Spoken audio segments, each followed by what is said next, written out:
Gak usah bingung lagi bun kalau anak-anak minta dibikinin donat. Aku kasih resep ke kalian yang super simple, super gampang. Ini tanpa ulen, tanpa mixer, nggak perlu capek-capek banget buat bikin donat yang satu ini. Hasil donatnya itu rasanya enak dan teksturnya juga empuk banget. Kalian bisa lihat sendiri ya. Nah sekarang kita langsung aja yuk ke cara bikinnya. Pertama-tama di sini aku mau tes dulu keaktifan ragi yang mau aku pakai karena kebetulan banget raginya udah aku buka lama. Jadi kalau teman-teman menggunakan ragi yang udah aku buka lama bisa dites dulu dengan cara seperti ini. Nah caranya gampang aja teman-teman. Campurkan air hangat bersama dengan gula dan ragi, diaduk dulu sampai rata. Kalau udah kita tutup dan diamkan selama kurang lebih 10 menit. Kalau udah 10 menit dan berbuih seperti ini artinya raginya aktif, bisa langsung digunakan. Kalau misalkan nggak ada buihnya artinya raginya harus diganti dengan ragi yang baru. Nah karena raginya tuh masih aktif, sekarang kita lanjut ke tahap berikutnya. Siapkan wadah yang lebih besar, kemudian kita masukkan tepung terigu, telur, susu bubuk, dan larutan ragi yang masih aktif tadi. Nah kemudian sekarang bahan-bahan ini tuh tinggal teman-teman aduk aja. Aduknya pakai spatula aja dulu teman-teman sampai setengah rata seperti ini.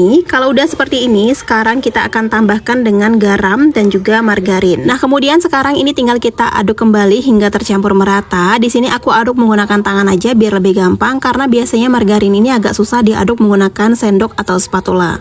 Diaduknya cukup sampai agak rata seperti ini aja teman-teman. Nah ini adonannya memang agak lengket, jadi usahakan menggunakan sarung tangan atau bisa oles dengan margarin atau minyak atau taburi dengan terigu. Kemudian kita bulatkan dulu adonannya, lalu kita simpan lagi di dalam mangkuk. Kita tutup dan diamkan kurang lebih selama 30 menit atau sampai mengembang 2 kali lipat seperti ini. Sesuaikan aja dengan suhu di daerah masing-masing. Kalau udah mengembang seperti ini, kita kempiskan dulu untuk menghilangkan udara yang terperangkap di dalam. Kemudian setelah itu kita pindahkan ke meja kerja. Nah karena adonannya itu agak lengket, jadi teman-teman bisa banget taburi dulu alas kerja menggunakan secukupnya tepung terigu. Kalau udah kita pindahkan adonan ke alas kerja dan ini kita aduk-aduk dulu sebentaran aja. Kalau udah kira-kira tercampur, kemudian kita bulatkan dulu. Kalau sudah bulat seperti ini baru bisa kita potong-potong ya teman-teman. Nah biasanya aku kalau potong donat, aku bagi dulu adonannya jadi 2 seperti ini. Satu bagian adonannya aku tutup dulu biar dia nggak overproofing. Kemudian satu bagian adonannya baru aku bulatkan kembali dan aku potong-potong menjadi beberapa bagian. Nah untuk kali ini aku bikin donat yang ukurannya agak besar. Di sini aku timbang adonannya, beratnya itu masing-masing 50 gram. Atau teman-teman bisa sesuaikan dengan selera masing-masing ya untuk berat adonannya. Nah, kalau semua adonannya sudah selesai ditimbang dan dipotong, sekarang kita lanjut ke tahap berikutnya untuk tahap pembulatan. Kita ambil dulu yang pertama dipotong, kemudian kita bulatkan sampai permukaannya halus. Untuk sisa adonan yang belum dibulatkan jangan lupa ditutup ya teman-teman. Nah, kalau semuanya udah selesai dibulatkan seperti ini, tinggal ditata aja di loyang yang sudah ditabur dengan tepung terigu dan juga di meja kerja. Nah, kalau sudah kita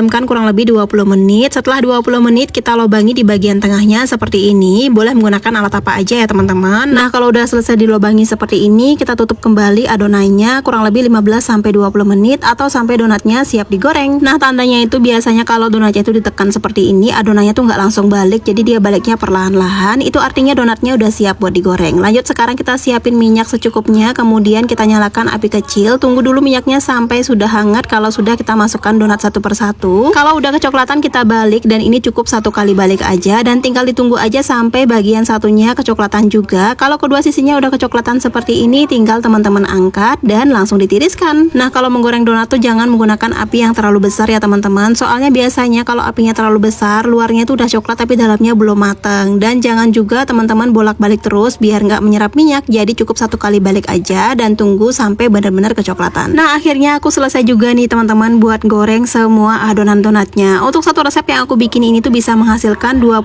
buah donat dengan berat adonan 50 gram. Jadi teman-teman bisa sesuaikan aja. Kalau mau bikin yang lebih banyak, berat adonannya bisa disesuaikan kembali. Nah teman-teman bisa lihat sendiri ya, ini white ringnya tuh cantik banget. Teksturnya juga bener-bener empuk. Dipencet kayak gimana pun bakalan balik langsung ke semula. Dan ini biar rasanya tuh makin enak, aku hias kembali menggunakan di sisi yang dilelehkan. Aku tambahkan juga di atasnya dengan menggunakan mesis dan juga keju seperti ini. Nah untuk toppingnya pun kalian bisa sesuaikan dengan selera masing-masing. Mau dihias menggunakan full glaze juga bisa banget, atau sama seperti aku juga bisa banget. Pokoknya ini rasanya udah enak banget teman-teman. Gimana teman-teman? Gampang banget kan cara bikin donat yang kali ini, tanpa perlu diulen-ulen, tanpa perlu di mixer juga, hasilnya tetap empuk, rasanya enak. Kalau buat ide jualan, ini menurut aku juga rekomen banget teman-teman. Nah ini donatnya mau aku bagi-bagiin dulu teman-teman. Kalian jangan lupa cobain juga ya. Selamat mencoba di rumah.